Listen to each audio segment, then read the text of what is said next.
Power factor control of synchronous motor. Okay, फिर इसके बाद हम लोग डिस्कस करेंगे power factor control of synchronous generator. ठीक है, स्टेप बाय स्टेप चीज़ों पे चलेंगे। ये बताइए power factor control of synchronous motor जो है, एक्चुअली ये गेट और आईएएस के पॉइंट ऑफ व्यू से सबसे ज़्यादा ऑब्जेक्टिव क्वेश्चन यहीं से बनते हैं। 80% क्वेश्चन तो गेट में इसी से बनते हैं। ठीक है, और इसको बहुत डिटेल में समझना बहुत ज़रूरी है, क्योंकि इससे क्वेश्चन आता ही आता है। ठीक है, कोई भी एग्जाम हो सबसे ज़्यादा क्वेश्चन इसी टॉपिक से बनते हैं, synchronous power factor control of synchronous motor and synchronous generator. अगर ये ढंग से समझ में आ गया तो इसके क्वेश्चन गलत नहीं होंगे। ठीक है, अदर जो जितने भी टॉपिक हैं उससे कभी इक्का दुक्का एक दो ऐसे आते हैं क्वेश्चन, लेकिन यहाँ से फिक्स है कि सिंक्रोनस मशीन के करस्पॉन्डिंग 80% क्वेश्चन ये कवर करता है।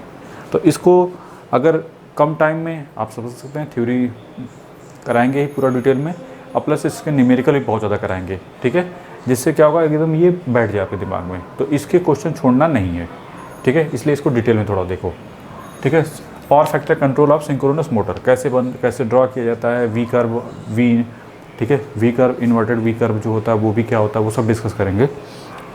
हमारा टारगेट क्या है कि पावर फैक्टर को कैसे कंट्रोल किया जाए with the help of synchronous motor की हेल्प से। ठीक है, चलो स्टेप बाय स्टेप पहले हम थोड़ा थ्योरी समझेंगे, फिर प्रैक्टिकल एप्लीकेशन समझेंगे, फिर कैसे यूटिलाइज़ किया जाता है। ठीक है, उसको भी समझेंगे। तो चलो स्टेप बाय स्टेप देखते हैं। तो ये बताइए, जब हमने सिंक्रोनस मोटर पढ़ा था तो ये बताइए ये क्या था आपका, this one at R A this equal to 0। जब हमने let R A this equal to 0, जब आर ए की वैल्यू 0 लिया था हमने, तो power flow of synchronous motor में एक एक्सप्रेशन आया था। ये क्या था, excitation voltage E this equal to like this one, and that is J R you can say that only return as Z S excess reactance, and this one V this equal to V at the angle 0. Okay, now this one is a armature current. Okay, electrical power input, that is electrical power input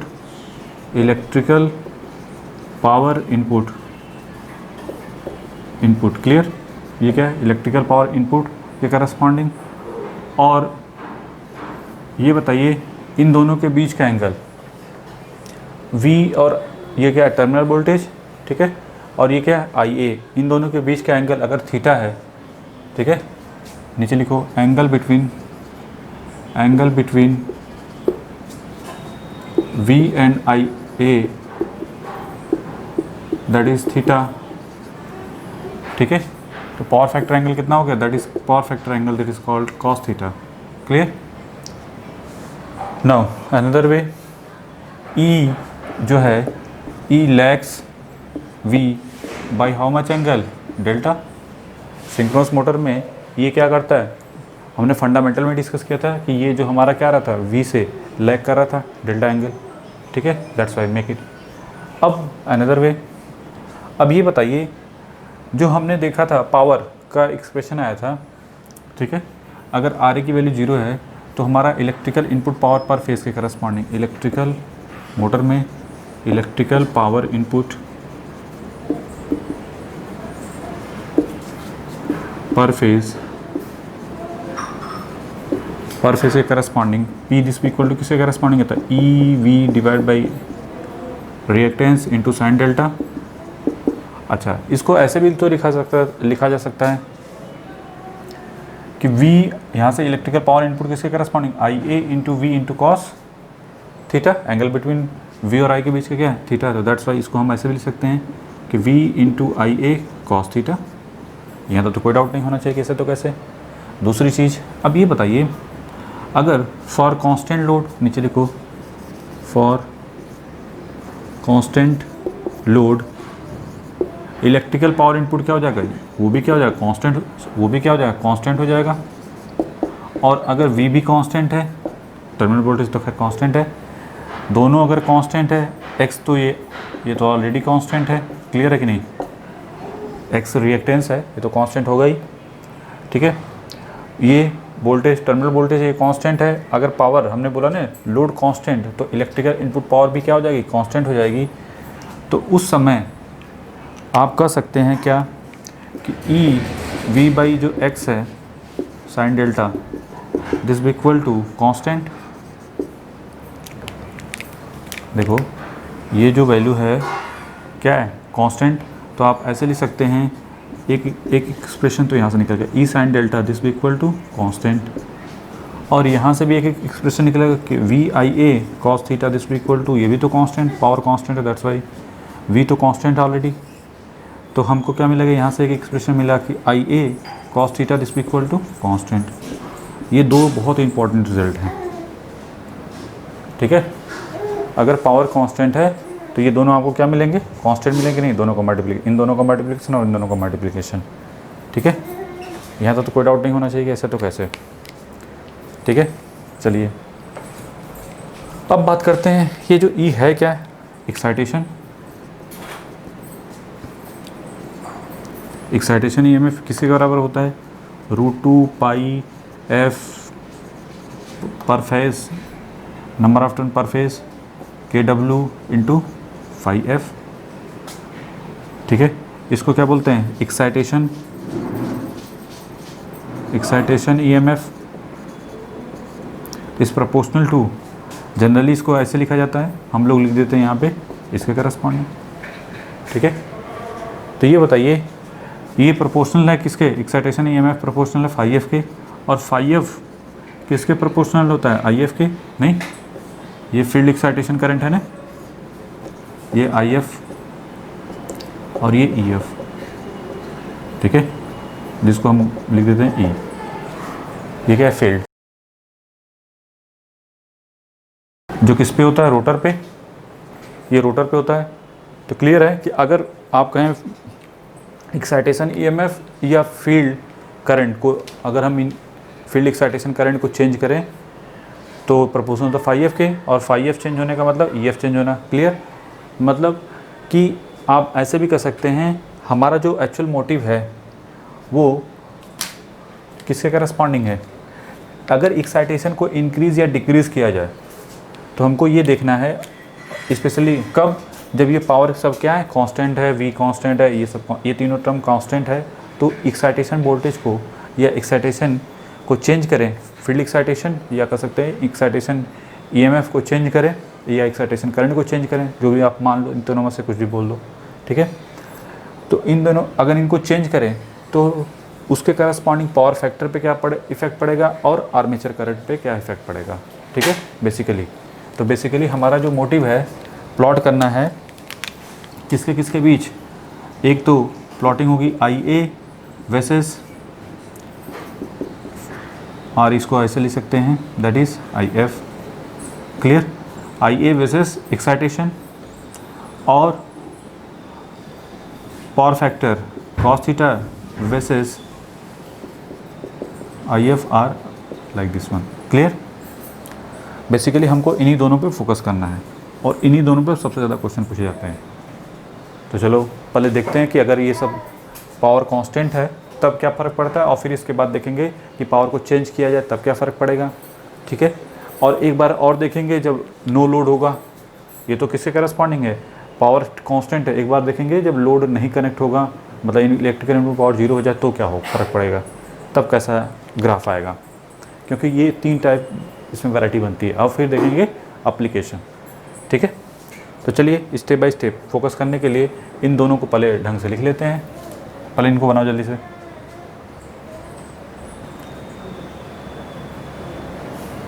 एक जगह पर लिख लो इसको, that is E sine delta this be equal to constant, and दूसरा क्या है, I A cos theta this be equal to constant. Clear, ठीक है।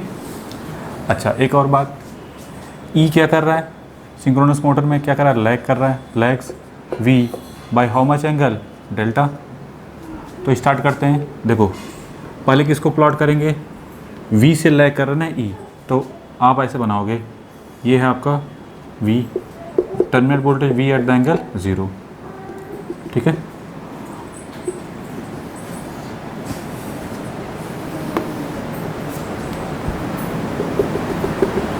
देखो ये किसके करस्पॉन्डिंग, ये E1, ये क्या है E1, तो डेल्टा 1। फिर फील्ड एक्साइटेशन इंक्रीज़ किया, कैसे इंक्रीज़ करेंगे, करंट को इंक्रीज़ कर दो, फील्ड करंट को इंक्रीज़ कर दो तो एक्साइटेशन वोल्टेज क्या हो जाएगा, चेंज हो जाएगा, that is E2। What about angle, that is delta 2। इसका वर्टिकल कंपोनेंट करो इसके करस्पॉन्डिंग, तो क्या मिलेगा, that is E1 sine delta 1, this be equal to E2 sine delta 2, this be equal to E3 sine delta 3।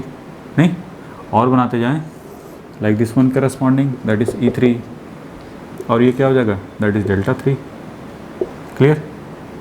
तो कहने का मतलब है ये सब क्या होंगे, कांस्टेंट ही होंगे। नहीं, इन तीनों में कैसा रिलेशन होगा, ये तीनों जो होंगे लाइक दिस वन करस्पॉन्डिंग। अच्छा, तो हम इसको क्या बोलेंगे, ये जो लाइन है इस लाइन को that is called locus of, that is called locus of trip of किसका फेज़र, ई का, ई फेज़र। ठीक है, ये लोकस हो गया ना, locus of trip of E phasor. ठीक है, एक्साइटेशन वोल्टेज का फेज़र लाइक दिस वन। ठीक है, ये पूरी लाइन रिप्रेजेंटेशन। अच्छा, तो हम जनरली इसको जो भी है ये फाइनली यहाँ पे हम लिख सकते हैं कि E sine delta this equal to constant, E sine delta this equal to constant. अच्छा, रिलेशन क्या है इन तीनों में, देखो E1 साइन डेल्टा, हमने E में क्या किया, इंक्रीमेंट, तो नॉर्मल सी बात है, ये क्या हो रहा है, डिक्रीमेंट। नहीं, तो E3 is greater then E2 is greater then E1, तो साइन डेल्टा में क्या रिलेशन होगा, delta 3 delta 2 and sign delta 1 में। देखो E में क्या हो रहा है, इंक्रीमेंट हो रहा है, तो डेल्टा क्या हो रहा है, डिक्रीज़ कर रहा है कि नहीं कर रहा है, एंगल क्या हो रहा है, डिक्रीज़ कर रहा है। जब एंगल डिक्रीज़ करता है तो साइन की वैल्यू भी क्या होती है, डिक्रीज़ करती है। इसका मतलब ये हुआ कि सबसे कम वैल्यू किसकी मिलेगी, इसकी वैल्यू मिलेगी, सबसे ज़्यादा वैल्यू किसकी मिलेगी, अगर डेल्टा ज़्यादा है, जैसे साइन 90 की वैल्यू क्या होती है 1, नहीं, साइन 60 की वैल्यू सबसे ज़्यादा मिले, जैसे मान लो साइन 60 है, ये साइन 45 है और साइन 30 है, तो सबसे ज़्यादा वैल्यू इसकी होगी। क्लियर, क्लियर हुआ कि नहीं। तो ये चीज़ तो हमने बोला है कि अगर ई इंक्रीज़ करेगा तो साइन डेल्टा डिक्रीज़ करेगा, दैट इज़ कांस्टेंट। क्लियर, ये हो गया किसके करस्पॉन्डिंग, ये बोला ना ई लैग्स वी बाई डेल्टा, तो लैग कर रहा है कि नहीं सबके सब ई। अब बात करते हैं किसके corresponding, I A cos theta. I A cos theta को भी प्लॉट करते हैं। ठीक है, इसको लिख लिया होगा।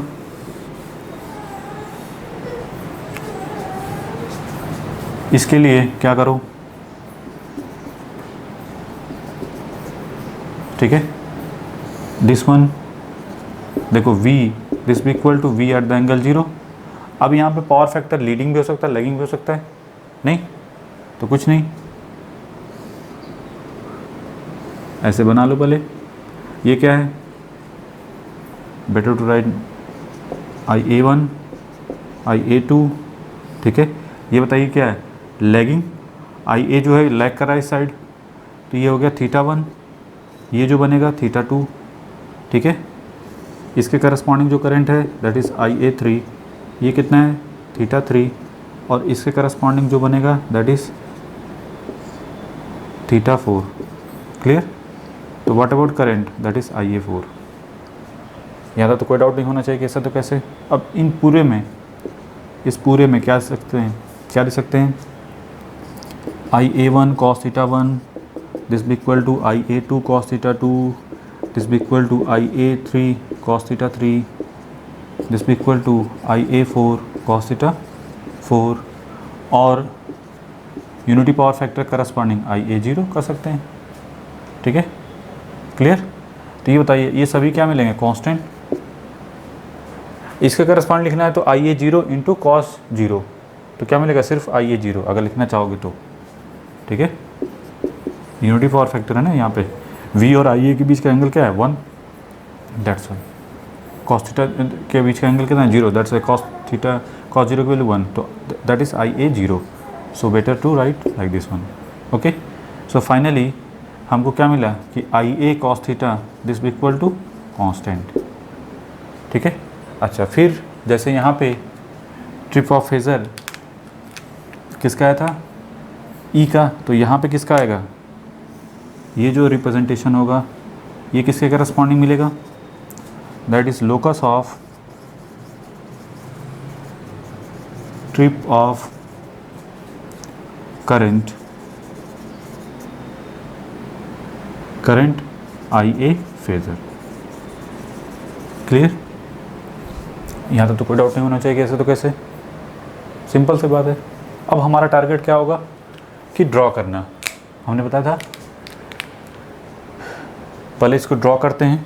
देखो एक चीज़ तो पता है हमको कि टर्मिनल वोल्टेज सिंक्रोनस मोटर में वी दिस इक्वल टू किसके करस्पॉन्डिंग होता है, E plus excitation E M F plus J into I A into S, R A this equal to 0 पे हमने आर ए क्या कंसिडर किया था 0, तो हमको V this equal to like this one corresponding मिलेगा।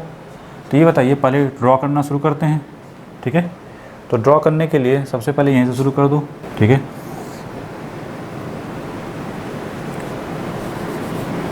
तो ये है आपका v की value, v at the angle 0, clear. अब ये बताइए, अभी हमने क्या बोला कि e lags v by how much angle, delta.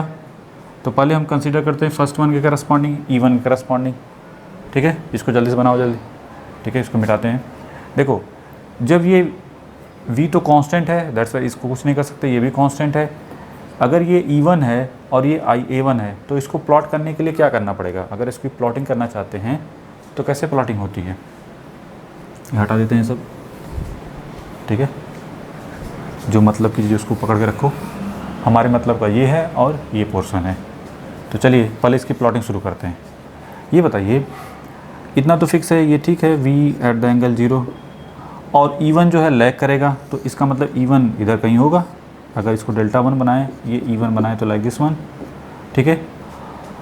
हमको पता है कि v जो होगा phasor sum this one plus this one, इसका मतलब ये जो रिप्रेजेंटेशन होगा वो कौन होगा, जे I A one into S S. इतना तो कर सकते थे, तो क्लियर है कि नहीं भाई, इन दोनों का sum phasor sum this one plus this one this equal to V क्या आना चाहिए। अच्छा, इसका मतलब कि आई ए कहाँ रहा होगा, इधर कहीं।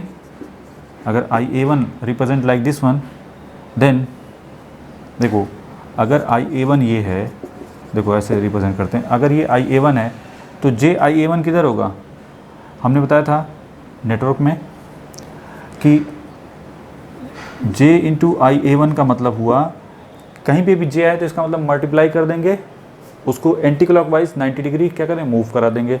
तो जिस पहले किस डायरेक्शन में, इस डायरेक्शन में, तो इसको 90 डिग्री मूव करा दो तो कैसा होगा, लाइक दिस वन। देखो एंटी क्लॉकवाइज डायरेक्शन में मूव करा दो तो क्या हो जाएगा, that is J I A one.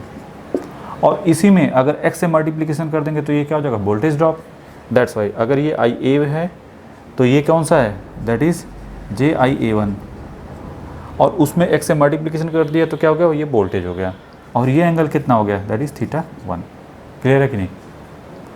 अब हमारा टारगेट है इसी को प्लॉट करना, ठीक है। तो बताइए, पहले स्टार्ट करते हैं, ठीक है। बहुत केयरफुली करना पड़ेगा, मिटाना उठाना तो पड़ेगा ही। खैर, ये हो गया आपका E1, हमने इसको कंसीडर कर लिया E1 करस्पॉन्डिंग, तो ठीक है, डेल्टा 1 बना दिया, कोई दिक्कत नहीं, ठीक है। अभी बहुत सारे, और इसको रिप्रेजेंट कर दो लाइक दिस वन करस्पॉन्डिंग, और ये हो गया आपका, इसको ऐसे दिखाओ कि इस पर दिखे कि ये मान के चलना ये परपेंडिकुलर 90 डिग्री है, तो ये कौन सा था, आई ए वन, तो ये क्या हो जाएगा, जे आई ए वन, और उसमें रिएक्टेंस से मल्टीप्लिकेशन कर दिया तो क्या हो जाएगा, वोल्टेज ड्रॉप। क्लियर। तो ये जो एंगल मिला था हमको, ये थीटा 1 के करस्पॉन्डिंग, ठीक है। अब हम क्या करते हैं, ये तो पहले हो गया ड्रॉपिंग, क्लियर है कि नहीं, एकदम डिक्टो जो क्वेश्चन में वही एकदम।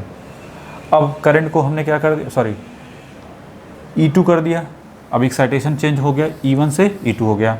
जब और E1 E2 में क्या रिलेशन है कि E2 is greater then E1, ठीक है। जब E2 चेंज हुआ, ये E2 होगा तो व्हाट अबाउट उसके करस्पॉन्डिंग करंट भी चेंज होगी। देखो ये दोनों अगर चेंज नहीं हो तो नॉर्मल सी बात है करंट ही चेंज होगी ना। तो इसको कैसे बनाएंगे, ठीक ऐसे ही यहाँ पे A2 हो जाएगा, यहाँ पे ये हो जाएगा, यहाँ पे भी A और ये θ2 और यहाँ पे δ2। पहले तो क्लियर है कि नहीं, that is E2।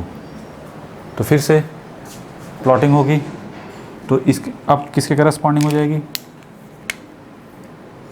Like this one corresponding. ये हो गया आपका E2, ठीक है, ये E2 हो गया। तो ये बताइए इसको फिर से इसको यहाँ से यहाँ मिलाओ, ये क्या हो गया, that is JIA2 into X2, ठीक है। अब बताइए ये IA1 है, IA2 बनाना है तो किधर होगा, नॉर्मल सी बात है उसका ऐसा आएगा, दैट इज़ IA2, ठीक है। तो ये हो गया आपका इसके करस्पॉन्डिंग जो भी है परपेंडिकुलर हमेशा मान के चलना, ये जो है ये जो भी एंगल आएगा ये हमेशा मान के चलना कि 90 डिग्री है। पहले दिख रहा है चाहे नहीं, तो ये IA2 तो JIA2 दिस वन, और उसमें x से मल्टीप्लिकेशन कर, रिएक्टेंस से मल्टीप्लिकेशन कर दिया तो वोल्टेज ड्रॉप हो गया। क्लियर, पहले बताओ क्लियर है कि नहीं। ये जो एंगल होगा दैट इज़ θ2 करस्पॉन्डिंग। अब हमने वोल्टेज और बढ़ा दिया, सपोज करो उसको कर दिया E0 करस्पॉन्डिंग, और E0 के करस्पॉन्डिंग जैसे किया तो वो हमको मिली current unity power factor corresponding current मिली। मतलब कि ये जो नेक्स्ट जो बनेगा ये बताइए ये क्या है, IA0 करस्पॉन्डिंग। तो अगर IA0 ये है V के, ठीक है, V और IA0 के बीच का एंगल कितना है, 0। तो JIA लिखना हो, देखो अगर ये IA0 है तो JIA0 लिखना हो तो क्या लिखेंगे, परपेंडिकुलर एंटी क्लॉकवाइज डायरेक्शन। बताओ क्लियर है कि नहीं, दैट इज़ JIA0, ठीक है। और उसमें मल्टीप्लिकेशन अगर x से कर देंगे तो क्या बन जाएगा, वो वोल्टेज ड्रॉप। इट मीन्स पहले तो इसको बनाओ, इनको हटा दें, ये हो जाएगा, इसको एकदम सीधा बनाना, सॉरी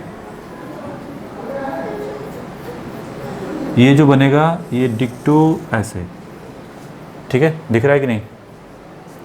और इसको इनसे मिला दो तो ये तो हो गया आपका E0, और इसको क्या लिखेंगे, JIA0 इंटू एक्स। तो क्लियर है कि नहीं। तो ये हो गया पूरा, ठीक है। इसमें क्या मिलेगा, E0 is greater then E2 is greater then E1। नहीं, यहाँ से यहाँ तक में हमको क्या मिला कि E0 is greater then E2 is greater then E1, ठीक है। अब अगर वोल्टेज और इंक्रीज़ करते हैं, एक्साइटेशन वोल्टेज और इंक्रीज़ करते हैं, मतलब इस E0 से, इसको बोलते हैं नॉमिनल एक्साइटेशन वोल्टेज, ठीक है, नॉमिनल एक्साइटेशन EMF। और इस EMF से भी ज़्यादा अगर वोल्टेज EMF करते हैं तब क्या फ़र्क पड़ेगा, देखते हैं। पर तो क्लियर है कि नहीं। तो पहले तो इनका भी ड्रॉप कर ले, अलग से बना लेते हैं, नहीं तो कुछ लोग कहेंगे सर तीसरे वाले को तो दिखाया नहीं। ये बताइए ये क्या है, IA0, तो ये भी, सॉरी क्या था, E0 था ना, हाँ E0, तो ये भी क्या है IA0। इसको प्लॉट करना है तो कैसे प्लॉट करेंगे, ये है आपका V पहले से था, इसी में क्या हो जाएगा, दोनों सेम फेज़ में, ठीक है, क्योंकि यूनिटी पावर फैक्टर है ना, दैट्स वाई। तो JIA0 लाइक दिस वन, और उसमें x से मल्टीप्लिकेशन कर दिया, ठीक है, और तो ये हो गया E0। क्लियर है कि नहीं। किसी के माइंड में सर इधर क्यों बना रहे हो, इधर क्यों नहीं बनाया, क्योंकि इधर तो E नहीं दिखा सकते ना, क्योंकि E हमेशा क्या कर रहा है, V से लैग कर रहा है। तो ये हो गया δ0। तो यहाँ से यहाँ तक का जो एंगल है वो हो गया आपका δ0 करस्पॉन्डिंग, ठीक है, बना लो जल्दी से। तो अब हम डिस्कस करेंगे कि अगर E की वैल्यू उससे भी ज़्यादा, E0 से भी ज़्यादा कर दिया जाए, मतलब if E3 corresponding to E3, ठीक है, इस केस में या ऐसे लिख लो, E3 E1 E2 हो गया ना, E3 is greater then E0 is greater then E2 is greater then E1, ठीक है। एक्साइटेशन बढ़ा के इस नॉमिनल एक्साइटेशन से भी ज़्यादा कर दिया गया तब क्या फ़र्क पड़ेगा, मतलब कहाँ गया, यहाँ पे, ठीक है। इसको और बढ़ा सकते हैं, लाइक दिस वन करस्पॉन्डिंग, ठीक है, लाइक दिस वन करस्पॉन्डिंग। तो पहले ऐसा करो, इसके बाद वाली कंडीशन को कहीं और ड्रा करते हैं, फिर इसके बाद यहाँ पे लाके चिपका देंगे, ठीक है। v की वैल्यू किसके corresponding, E3 plus JIA3 into like this one, ये लिखेंगे। प्लॉटिंग शुरू करते हैं। E3 तो नॉमिनल एक्साइटेशन से ज़्यादा है, मतलब इधर कहीं आएगा। तो पहले इसके लिए ड्रॉ करने के लिए क्या करो, एक छोटा सा ऐसे बना लो, ठीक है, सिंप्लिसिटी के लिए समझाने के लिए बना रहे हैं। ये आपका V, जो कि V एट द एंगल 0 है। हमने क्या बोला, E की वैल्यू सपोज करो ये है, दैट इज़ E3, ये क्या है E3, ठीक है। जो भी एंगल होगा वो क्या होगा, Δ3, दैट इज़ Δ3। क्लियर है कि नहीं? अच्छा,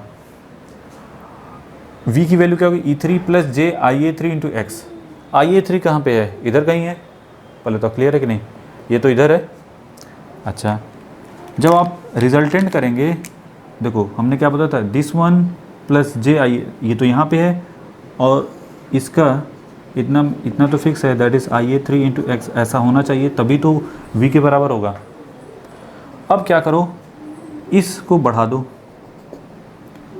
ठीक है, हमने इसी लाइन को बढ़ा दिया। एक्चुअली इसके बाद वाला है, इसको हमने छोटा दिखा के, ठीक है।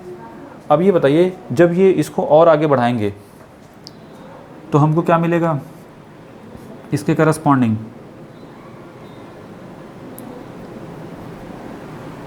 IA3 है ना, ये बना लो, ऐसा बनाओ, इसको पहले और बढ़ा दो, ठीक है। कहाँ पे ये परपेंडिकुलर दिख रहा है,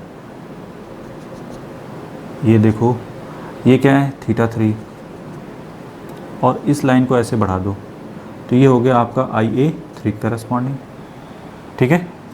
बताओ, जब ये IA3 होगा तो JIA3 क्या होगा, लाइक दिस वन, ठीक है। IA3 अगर ये है तो JIA3 क्या होगा, हमेशा परपेंडिकुलर होगा ना। देखो ये IA3 है, तो उसमें J से मल्टीप्लिकेशन किया तो वो कैसा डायरेक्शन होगा, एंटी क्लॉकवाइज मूव करेगा ना, तो हमेशा like this one, 90 degree anti clockwise, तो JIA3 हुआ। इसका मतलब इसी लाइन में, और x से मल्टीप्लिकेशन कर दिया तो वो क्या है, voltage draw, that's very present here. Clear हुआ कि नहीं ये चीज़, ठीक है। फिर दूसरा, तो इसी चीज़ को रिप्रेजेंटेशन तो समझ में आ गया, यहाँ से बनाने की जरूरत नहीं है अलग से। अब बात करते हैं किसके करस्पॉन्डिंग, जब ये E4 होगा तो ये क्या हो जाएगा, IA4। तो चलिए, मतलब एक्साइटेशन वोल्टेज और बढ़ा दिया, excitation voltage corresponding this one कर दिया।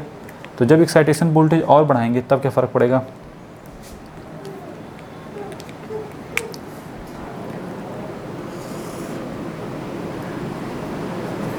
ठीक है, दैट इज़ E4। ये क्या होगा, E4 करस्पॉन्डिंग। जब ये E4 है तो इस केस में क्या मिलेगा, लाइक दिस वन।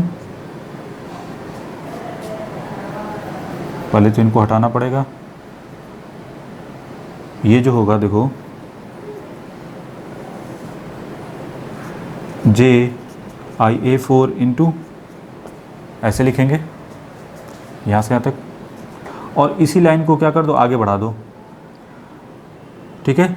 इधर कहीं होगा IA4, जो इसके साथ कितना बनेगा, θ4, ठीक है, दैट इज़ θ4 करस्पॉन्डिंग। और इसी में J से मल्टीप्लिकेशन कर देंगे तो ये क्या हो जाएगा, JIA4 करस्पॉन्डिंग।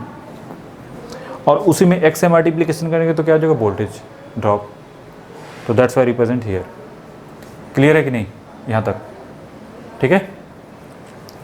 तो ये होगा E1 E2 E0, और अब इस चीज़ को यहाँ पे बनाएंगे, ठीक है। साथ साथ इतना तो फिक्स है, इसको हटाना ही पड़ेगा। इसको हटाने से पहले एक जगह कहीं बना लो छोटा सा, क्योंकि इसका यूटिलाइजेशन है ना, अभी आएगा। ठीक है, इसको इधर कहीं बना लेते हैं। हमने जो भी बनाया था उसी करस्पॉन्डिंग बनाएंगे। देखो ये क्या था, v this equal to v at the angle 0, ठीक है। ये क्या है IA1 और ये क्या है IA2 और ये क्या है IA0 और ये क्या है IA3 और ये क्या है IA4, ठीक है। यहाँ से यहाँ तक का एंगल θ1, यहाँ से यहाँ तक का एंगल θ2, यहाँ से यहाँ तक का एंगल θ3 और यहाँ से यहाँ तक का एंगल θ4, ठीक है। और ये जो वैल्यू है IA cos θ क्या है, कांस्टेंट है, पावर कांस्टेंट है, दैट्स वाई। क्लियर। चलिए अब बनाते हैं, ठीक है। तो क्या करेंगे, तो एक चीज़ तो यहाँ पे Δ3 हो गई और ये Δ4। चलिए स्टार्ट करते हैं। तो पहले E3 बनाएंगे। E3 कैसा होगा, E3 represent like this one, that is E3। ये हो गया E3 करस्पॉन्डिंग। तो क्या करो, इसको बनाओ पहले।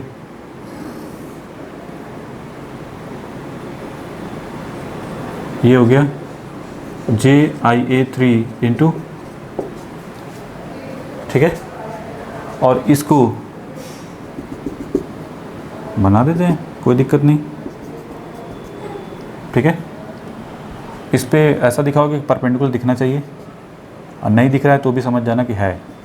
तो ये क्या था IA3 और ये θ3, ठीक है, दैट इज़ IA3,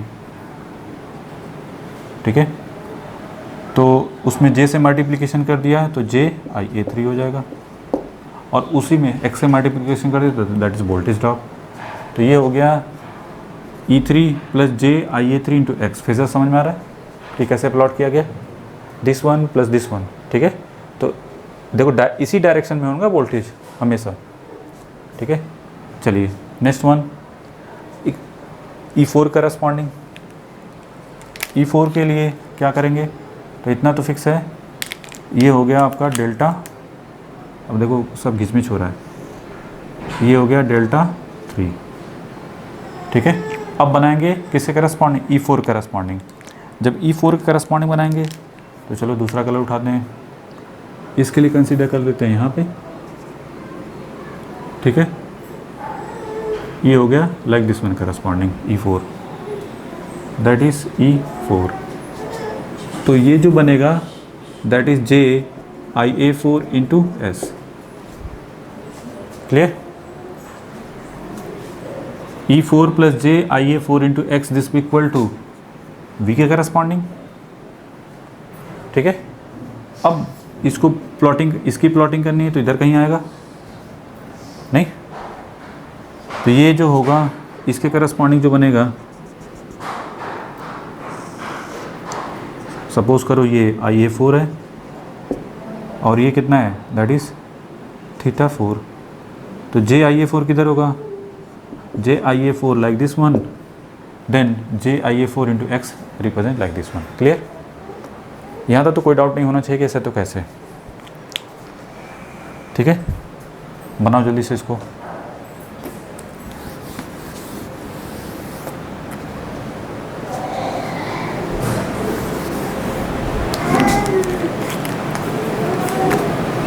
देखो इसको बोलते हैं नॉमिनल एक्साइटेशन, इसको बोलते हैं क्या, नॉमिनल एक्साइटेशन। जो E होता है, ठीक है, E0 को नॉमिनल एक्साइटेशन बोलते हैं। और नॉमिनल एक्साइटेशन से देखो, नॉमिनल एक्साइटेशन से कम जो अगर एक्साइटेशन है, नॉमिनल एक्साइटेशन से कम एक्साइटेशन वोल्टेज है तो उसको बोलेंगे कौन सा voltage, under excitation. This one is if E0 is greater than E2 is greater than E1, that is यहाँ से यहाँ तक क्या आएगा, nominal excitation, nominal nominal excitation. अब बताइए नॉमिनल एक्साइटेशन के अंडर में जो करंट है वो सभी करंट कैसी है, ये बताओ। इस साइड में V जो है, I जो है V से क्या कर रहा है, लैग कर रहा है, तो इसका मतलब nominal excitation means that is lagging power factor, that is lagging power factor, it's represent lagging power factor. Clear. और नॉमिनल एक्साइटेशन जो हायर वोल्टेज है, नॉमिनल एक्साइटेशन से, नॉमिनल एक्साइटेशन वोल्टेज से हायर वोल्टेज जो है वो रीजन कौन सा है, दिस वन। इस रीजन में जो करंट है कौन सी है, IA3 है, ठीक है, IA3 IA4, वो किस साइड है, इस साइड। अब यहाँ पे देखो करंट कैसी है, V से लीड कर रही है, इसका मतलब लीडिंग पावर फैक्टर हो गया। तो यहाँ से इस कंडीशन में क्या लिख सकते हैं, ये सीधा दिख रहा है ना जी। तो यहाँ से पहली बात, ये जो है पूरा रीजन, देखो इस रीजन में क्या होगा, E4 is greater then E3 is greater then E0, नहीं, E4 जो है इस रीजन में excitation voltage E4 is greater then E3 is greater then E0 है, तो इसको क्या बोलेंगे, that is over excitation, over excitation. Clear. अब बताओ ओवर एक्साइटेशन में जो करंट कैसी है, IA3 IA4 V से क्या कर रहा है, लीड कर रहा है, तो दैट्स वाई ये क्या हो जाएगा, दैट इज़, ये रिप्रेजेंट किसको करेगा, लीडिंग पावर फैक्टर को। ठीक है।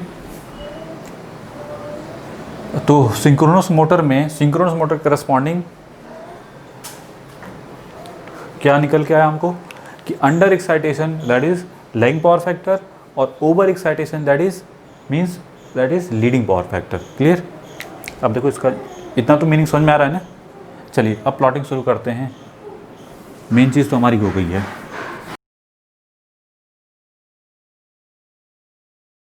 Under excitation means E0 is greater than E, okay, that is यहाँ पे क्या होगा, E0 is greater than E2 is greater than E1। Represent क्या रिप्रेजेंट करता है, लैगिंग पावर फैक्टर को। और over excitation, over excitation means E is excitation is greater than nominal excitation, that is E4 is greater than E3 is greater than E0, that is इसको और क्या लिख सकते हैं, लीडिंग पावर फैक्टर।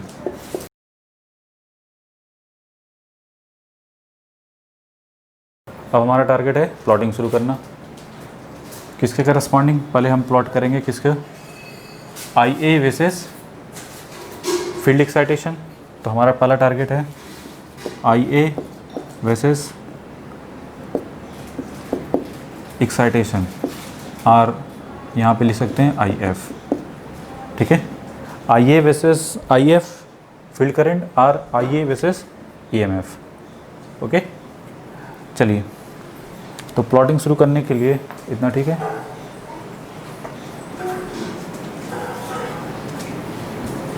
तो ये हो गया आपका IA और ये हो गया आपका E और IF ले सकते हैं। देखिए हमने क्या किया है, इंक्रीमेंट किया हुआ है। तो पहला तो टारगेट ये होगा, ये that is E0, that is E0। ये हो गया E1 और ये हो गया E2 और ये हो गया E3 और ये हो गया E4। इतना तो फिक्स है। एक्साइटेशन इंक्रीज़ कर रहे हैं, E1 से E2, E2 से E0, E0 से E3, E3 से E4। इतना तो किया था हमने, कोई दिक्कत नहीं। क्या क्या बन के आता है देखते हैं।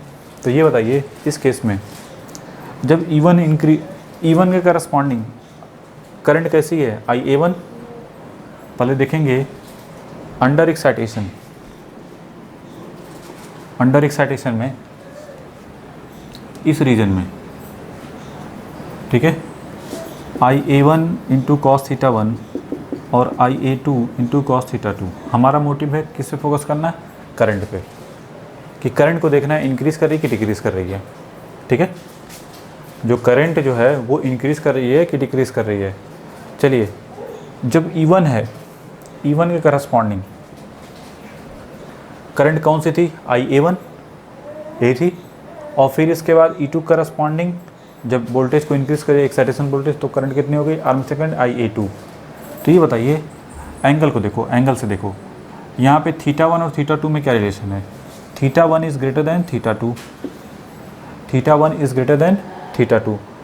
तो पावर फैक्टर में कैसा रिलेशन होगा, cos θ2 is greater than cos θ1, मतलब पावर फैक्टर इम्प्रूव कर रहा है तो करंट क्या होगी, डिक्रीज़ करेगी। क्लियर है कि नहीं, मतलब इन दोनों में रिलेशन क्या होगा कि IA2 जो होगा IA1 से क्या मिलेगा, कम मिलेगा।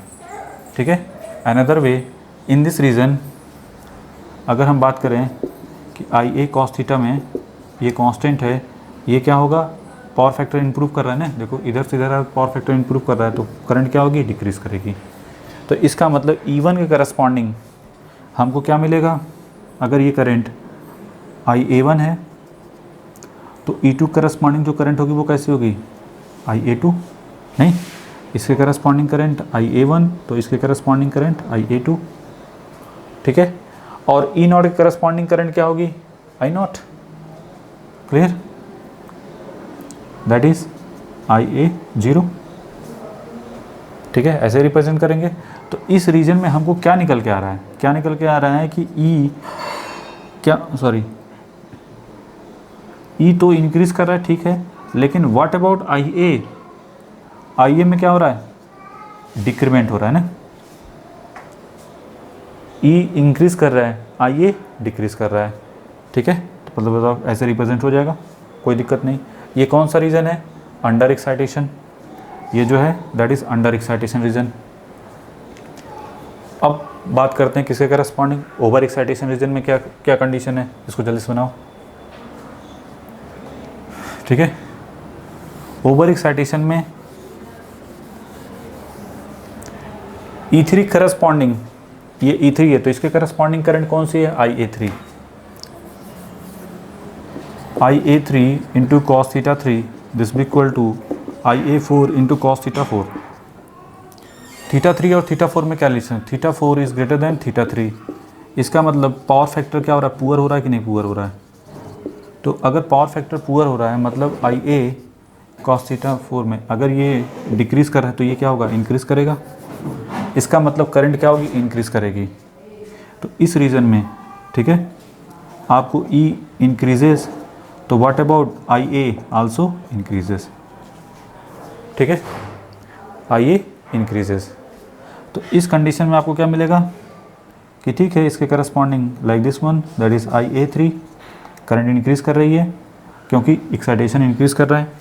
ठीक है, इस रीजन में तो आप यहाँ से लिख सकते हैं कि IA4 is greater then IA3।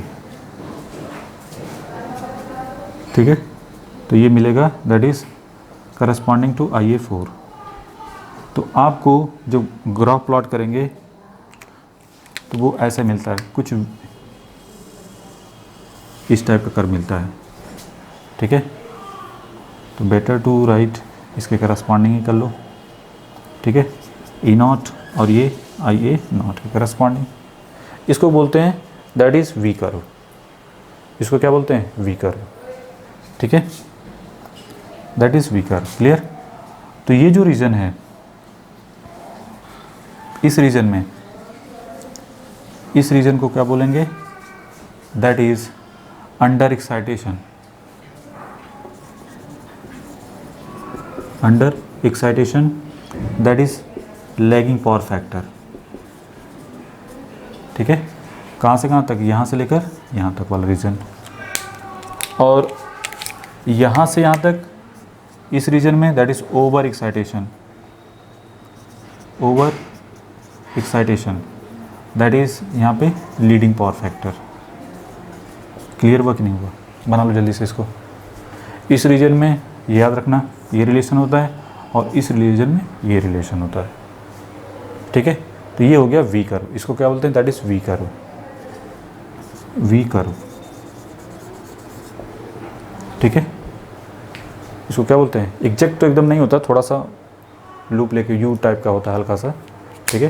तो ये कुछ वी टाइप, जब नो लोड पावर फैक्टर होता है, सॉरी, जब एट नो लोड पे एकदम एग्जैक्ट वी करवाएगा, जो कैसे आएगा वो हम बनाएंगे वहाँ पे, ठीक है। फिलहाल ये हो गया आपका वी कर्व टाइप का, ठीक है। तो समझ में आ गया कि लैगिंग पावर फैक्टर के अंडर में ऐसा होगा, और लीडिंग पावर फैक्टर मतलब ओवर एक्साइटेशन करस्पॉन्डिंग, और ये क्या है, nominal excitation, that is unity power factor, इसको क्या बोलते हैं, nominal excitation, that is UPF, exact E naught के करस्पॉन्डिंग, ठीक है। तो ये हो गया प्लॉटिंग किसके बीच, armature current versus field excitation, ठीक है। तो नेक्स्ट टारगेट होगा पावर फैक्टर वर्सेस एक्साइटेशन।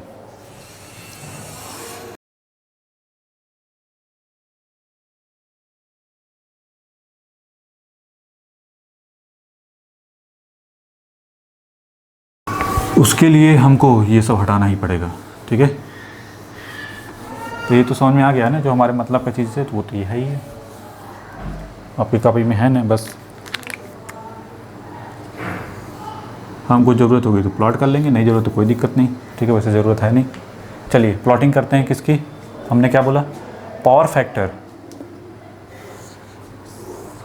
ये है पावर फैक्टर वर्सेस एक्साइटेशन, मतलब ई आर कर सकते हैं आई एफ, ठीक है। अगर इसी को करस्पॉन्डिंग करंट लिखना हो, देखो फील्ड करंट लिखना हो तो क्या लिखो, I F not, sorry I F 1, I F 2, I F 0, I F 3, I F 4। देखो कभी कभी क्या होता है, जैसे IES की बात करें, UPSC करस्पॉन्डिंग सब्जेक्टिव में, या प्रूफ करने के लिए आता है, पूरा बाकायदे ड्राइव करने के लिए आता है। अगर बाय द वे वहाँ बोल दे field current versus armature current के करस्पॉन्डिंग, ये कौन सी थी, ये आर्मेचर करंट थी, ये आर्मेचर करंट के बीच है, ठीक है। तो आर्मेचर करंट और फील्ड करंट करस्पॉन्डिंग, तो वहाँ पे ई की जगह क्या लिखो, IF 1, IF 2, IF 3, नहीं, खैर क्लियर है कि नहीं। चलिए पावर फैक्टर करस्पॉन्डिंग, फिर वही पहले बनाओ अंडर एक्साइटेशन, यहाँ से यहाँ तक under excitation, that is power factor क्या होगा, इसको थोड़ा नीचे लिखना पड़ेगा क्योंकि हमको E1 E2 सब दिखाना है ना, तो that's why under excitation, that is power factor क्या होगा, लैगिंग, ठीक है, यहाँ से यहाँ तक का रीजन, ठीक है। और इसके बाद वाला जो कंडीशन बनेगा वो कौन सा है, over excitation, that is over excitation, यहाँ पे पावर फैक्टर क्या होगा, लीडिंग, ठीक है। और इनके corresponding that is nominal excitation, that is UPF, ठीक है, एक पर्टिकुलर पॉइंट पे मिलता है, जबकि ये इसका रेंज होता है, ठीक है, लीडिंग लैगिंग का। तो चलिए पहले देखते हैं अंडर एक्साइटेशन में, ठीक है, इसके करस्पॉन्डिंग E1, इसके करस्पॉन्डिंग E2, और ये हो गया आपका E0 करस्पॉन्डिंग, और ये हो गया E0, यहाँ पे लिखो ज़्यादा सही है, नहीं तो कहेंगे सर कि अरे सर उस रीजन में चला गया, कुछ तो यही होते हैं ना, बस खाली सर वो रीजन में है, ये रीजन में है, अरे समझो इसको, ठीक है। चलिए पहला टारगेट क्या होगा, अंडर एक्साइटेशन में means lagging power factor corresponding, ये वाला कंडीशन, फिर से वही क्या क्या है देखो, IA1 cos θ1 this be equal to IA2 cos θ2, क्या रिलेशन है, हमको cos θ फोकस करना है, थीटा क्या कर रहा है, देखो थीटा डिक्रीज कर रहा है, मतलब θ1 इज़ ग्रेटर देन θ2, तो cos θ2 is greater than cos θ1, इसका मतलब जो पावर फैक्टर है वो क्या कर रहा है, इम्प्रूव कर रहा है ना, पावर फैक्टर इंक्रीज़ कर रहा है, इसका मतलब ये हुआ ना। तो एक्साइटेशन वोल्टेज करस्पॉन्डिंग, अगर एक्साइटेशन इंक्रीज़ कर रहा है तो पावर फैक्टर भी इंक्रीज़ करेगा। तो चलिए अगर इसके करस्पॉन्डिंग यहाँ पे है तो इसके करस्पॉन्डिंग एक्साइटेशन क्या होगा, लाइक दिस वन, ठीक है। अगर ये cos θ1 है तो ये क्या रिप्रेजेंट कर रहा है, cos θ2 को, इसके करस्पॉन्डिंग cos θ क्या मिलेगा, यूनिटी, यहाँ पे दिखा दो इसके और ये यूनिटी, मतलब cos theta 1 cos theta naught की वैल्यू क्या मिलेगी 1 यहाँ पे तो, ठीक है, जब आई ए 0 करस्पॉन्डिंग होगा, ठीक है। अब देखते हैं ओवर ये हुआ अंडर एक्साइटेशन में, ठीक है। अब देखते हैं ओवर एक्साइटेशन में क्या है, एंगल इंक्रीज कर रहा है, ठीक है, एंगल इंक्रीज कर रहा है, इसका मतलब cos theta 3 is greater than cos theta 4, मतलब पावर फैक्टर डिक्रीज कर रहा है। देखो इस रीजन में क्या था कि E increases, then what about cos theta also increases, और इस रीजन में क्या है E इंक्रीजेस लेकिन what about cos theta decreases. Clear है कि नहीं? नहीं, देखो एंगल बढ़ने का मतलब हुआ, एंगल इंक्रीमेंट का मतलब हुआ कि पावर फैक्टर क्या होगा, पुअर। तो दैट्स वाई यहाँ पे अगर यूनिटी है तो उससे कमी होगा इसके करस्पॉन्डिंग, फिर इसके करस्पॉन्डिंग कमी होगा, ठीक है। बोले तो क्लियर है कि नहीं? तो यहाँ पे जो कर्व मिलेगा that is inverted V curve, ये कुछ इस टाइप का मिलता है, ठीक है। बना लो इसको, ये जो भी है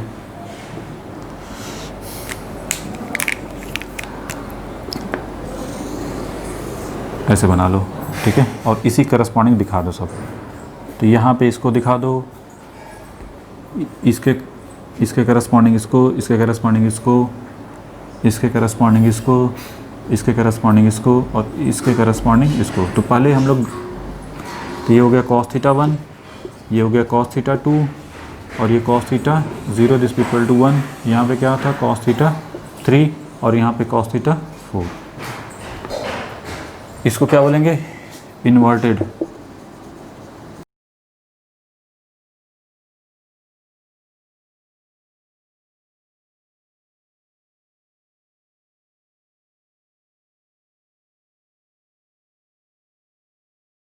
इसमें हमको क्या निकल गया था, E increases cos theta increases, इसमें E increases and what about cos theta decreases, पूरा हो गया था ना। तो यहाँ तक तो कोई डाउट नहीं होना चाहिए। तो पहले तो क्वेश्चन इसी करस्पॉन्डिंग बनता है, तो ये हो गया, ठीक है। अब नेक्स्ट टारगेट होगा कि अगर पावर को इंक्रीज़ या डिक्रीज़ किया जाए, जो हम लोग पावर अब तक कांस्टेंट लेके चल रहे थे उसको अगर इंक्रीज़ डिक्रीज़ करें तो ये जो वी कर्व है या इन्वर्टेड वी कर्व है वो किधर शिफ्ट करेंगे, ठीक है। तो पहले बताओ क्लियर है कि नहीं, ये पूरा टर्म क्लियर है। चलो अब देखते हैं, ये चीज़ याद रखो हमेशा, इसको वेरीफाई जरूर कर लो जैसे हमने किया था, ठीक है। एक बार अगर ध्यान से कर लिए तो हो जाता है, ऐसा कुछ है नहीं इसमें, बहुत डिफिकल्ट नहीं है, बहुत इजी वे में समझा, इससे इजी कुछ नहीं हो सकता। Nominal excitation corresponding to E naught, nominal excitation मतलब जहाँ पे पावर फैक्टर क्या होता है 1, ठीक है। अंडर एक्साइटेशन जहाँ पे इन मोटर कंडीशन में लैगिंग होता है, अंडर एक्साइटेशन में पावर फैक्टर क्या होता है लैगिंग, और ओवर एक्साइटेशन पावर फैक्टर क्या होता है लीडिंग। याद रखना ये सब इसके corresponding synchronous motor, synchronous generator में चेंज हो जाएगा सब, वो क्या होगा क्या नहीं होगा वो हम देखेंगे जब उसको सॉल्व करेंगे। पहले तो क्लियर है कि नहीं, पूरा बताया भी था क्यों लैगिंग है और क्यों लीडिंग है। इसमें सभी करंट कैसी थी, लैगिंग थी, और इसमें सभी करंट कैसी है, लीडिंग है, वी से लीड कर रही थी, दैट्स वाई ये हो गया लीडिंग पावर फैक्टर और ये हो गया लैगिंग पावर। एक एक का रीजन बताया है, इसीलिए क्योंकि यहाँ पे ऑब्जेक्टिव क्वेश्चन जरूर बनता है और पूछता है, कहीं से भी पूछ सकता है किसी भी तरीके से, और काफ़ी क्वेश्चन कराएंगे भी, आपको थोड़ा आइडिया हो जाएगा कि किस टाइप का पूछा जाता है। लेकिन फिर भी पूरा डिटेल जानना ज़रूरी है कि जिससे कभी भी कुछ भी आ जाए तो आप कम से कम बता तो दो, ठीक है। चलो नेक्स्ट वन, पहले इसको बनाओ जल्दी से, फिर डिस्कस करेंगे अगर पावर को पूरा मिटाएंगे हम, ठीक है। बनाओ जल्दी से। Now if power is increased, increase means P2 is greater than P1 at nominal excitation, nominal excitation। देखो नॉमिनल एक्साइटेशन पे क्या मिलेगा, P1 की वैल्यू की बात करें, देखो यहाँ पे पावर को सिर्फ इंक्रीज़ किया गया, अदर जो पहले जो टर्म थे V और X अभी भी क्या रहेंगे कांस्टेंट, टर्मिनल वोल्टेज कांस्टेंट है, और ये तो खैर इसलिए लिख दिया, कुछ लोगों को दिमाग में रहता है ना कि सर कौन कौन सा चीज़ कांस्टेंट है, ये तो कांस्टेंट है, रिएक्टेंस तो कांस्टेंट रहेगा। तो ये बताइए P1 की वैल्यू क्या हो जाएगी एट नॉमिनल एक्साइटेशन, मतलब power factor, what about power factor cos theta this equal to, उस समय कितना होगा 1, तो आपको पावर P1 क्या लिखेंगे, V into IA01 and what about P2, P2 is written as V into IA02। बोलो तो क्लियर है कि नहीं। अभी हमने क्या बोला कि P2 is greater then P1, इसका क्या मतलब हुआ कि आप कह सकते हैं IA02 is greater then IA01, यही हुआ ना। लेकिन एक्साइटेशन क्या होगा हमें नहीं पता, क्योंकि एक्साइटेशन तो हम नहीं बता सकते ना कि एक्साइटेशन क्या होगा। इसको हमको देखने के लिए क्या करना पड़ेगा, फेजर्स देखना पड़ेगा। तो जो एक्साइटेशन में जो चेंजेस होंगे, E01 E02 से ग्रेटर होगा कि E02 is greater then E01 होगा, आई डोंट नो। ठीक है, इन दोनों में से कौन सा होगा हमें नहीं पता। तो इसको फाइंड करने के लिए अब हम सोचते हैं थोड़ा सा। ठीक है, पहले बताओ क्लियर है कि नहीं यहाँ तक।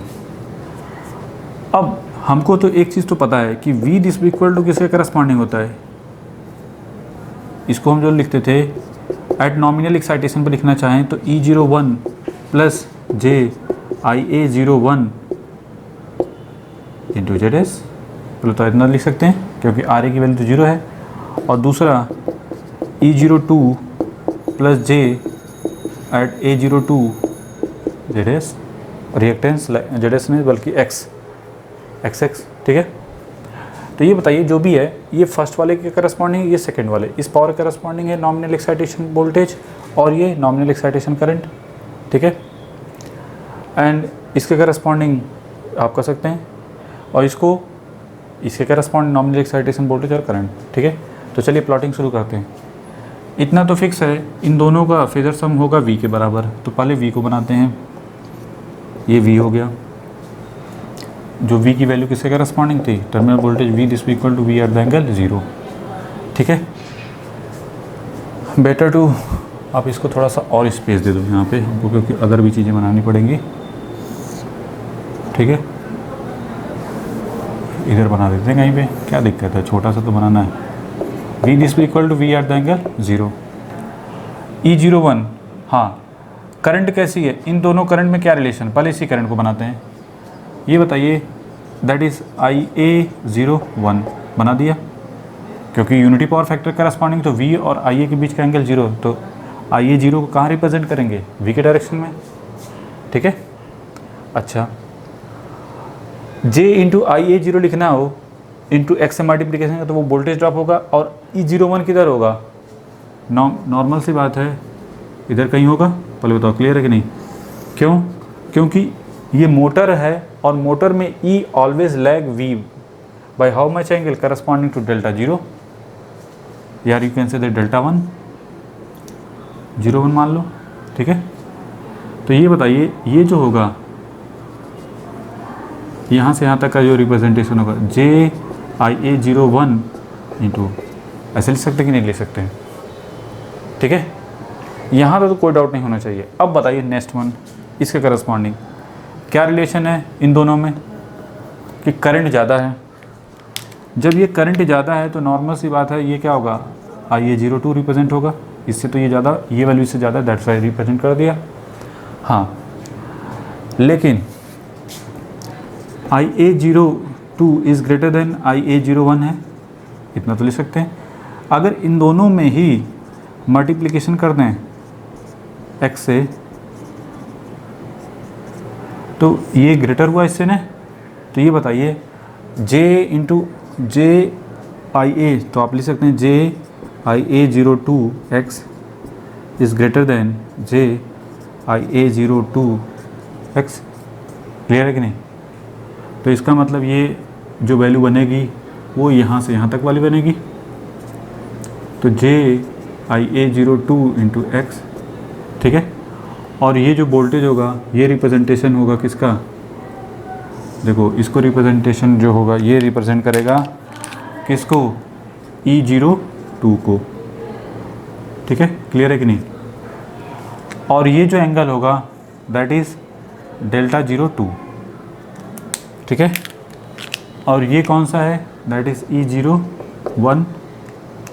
अब आपको दिख रहा होगा डायग्राम से ही क्या, कौन ग्रेटर होगा। और फिर भी न समझ में आए तो with the help of Pythagoras theorem. ठीक ठीक है। अतः क्वेश्चन क्या बोलती है इसका, अब देखो ये 90 डिग्री बन रहा है ना, ये तो 90 डिग्री है दोनों केस में। तो आप कह सकते हैं कि E01 का स्क्वायर, बहुत बड़ी दिक्कत होती है कभी कभी, अपने मन से कुछ भी नहीं, फेज़र में कुछ भी आ सकता है, ठीक है। तो हमेशा पकड़ के रखना पड़ेगा। ये V का स्क्वायर प्लस IA01 इंटू का होल स्क्वायर। E02 की बात करेंगे तो ये भी क्या मिलेगा, V square plus IA02 into S का होल स्क्वायर। कौन ज़्यादा है, ये वैल्यू इससे ज़्यादा है, तो इसका मतलब क्या हुआ, E02 is greater then E01। तो पहले एक जो क्लेरिफिकेशन था, क्लेरिफाई करना था कौन ग्रेटर होगा, तो दिस वन इज़ करेक्ट। अगर करंट को इंक्रीज़ किया जाए तो एक्साइटेशन, नॉमिनल एक्साइटेशन भी क्या करेगा, इंक्रीज़ करेगा, ये वाला पोर्शन नहीं होगा। क्लियर। तो प्लॉटिंग शुरू करते हैं। अब तो कुछ नहीं करना है, जल्दी बनाओ इसको।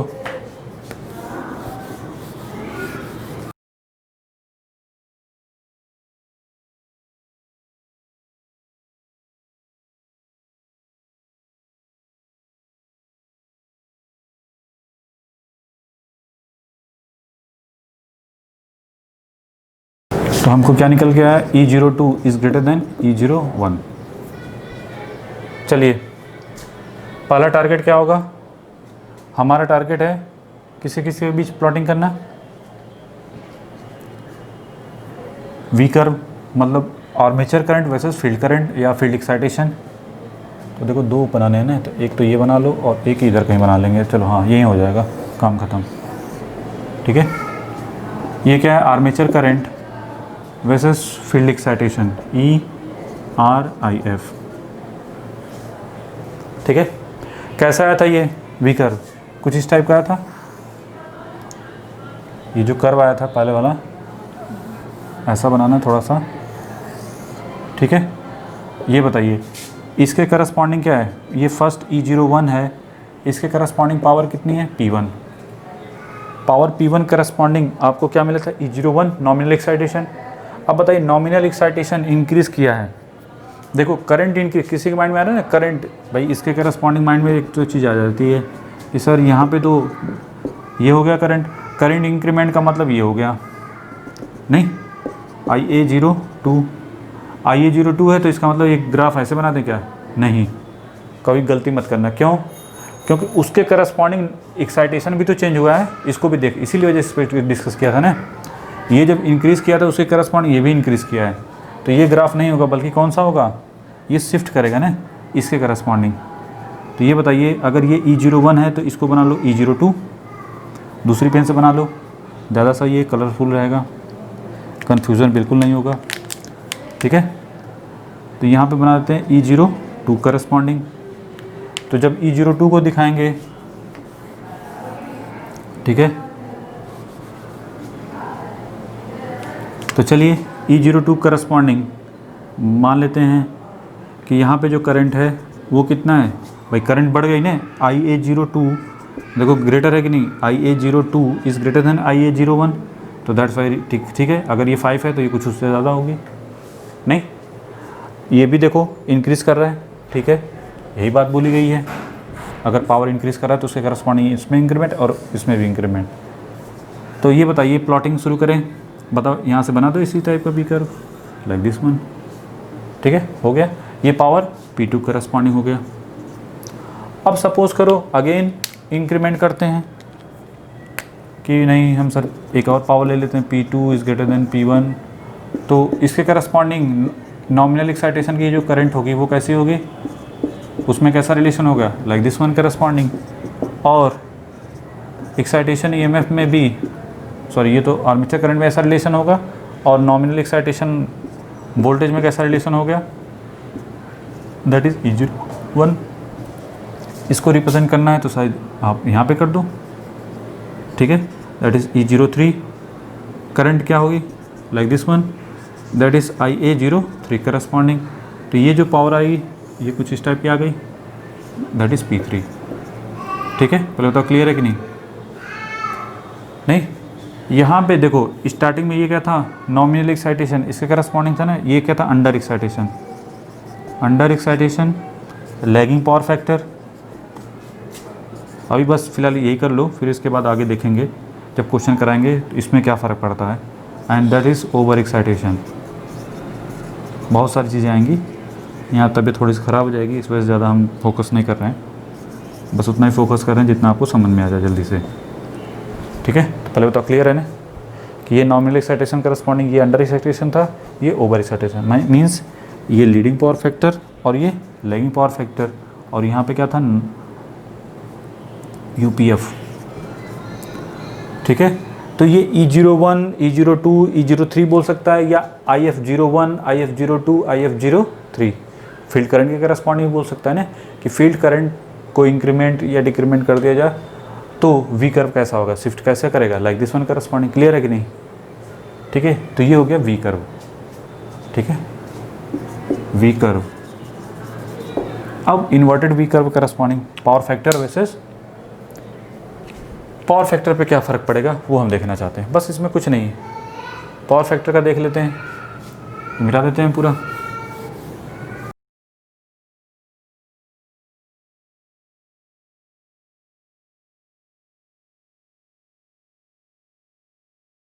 एक्साइटेशन EMF आ ही चुका है,